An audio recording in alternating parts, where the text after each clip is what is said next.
ઓલા પૈસા જાય છે હું કોથરીમાં।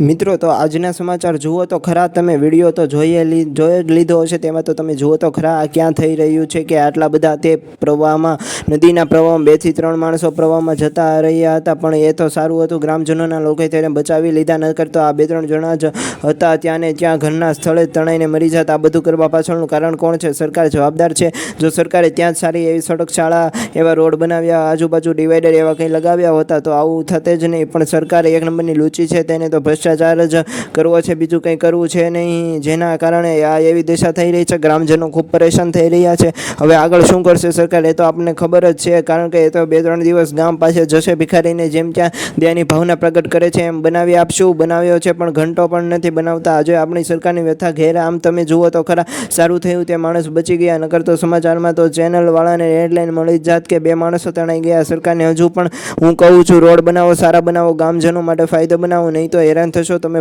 સરકાર ભ્રષ્ટાચાર હવે નહીં ચલાવો। તમારે ઘરે બેસીને લાખો રૂપિયા કમાવવા હોય તો આજે 299 રૂપિયાનો કોર્સ લો અને આવતા મહિનાથી 1 લાખ કમાવાના ચાલુ કરી દો, તમારી આખી જિંદગી બદલાઈ જશે। ડિસ્ક્રિપ્શનમાં લિંક આપેલી છે, ત્યાં ક્લિક કરીને કોર્સ કરી દેજો।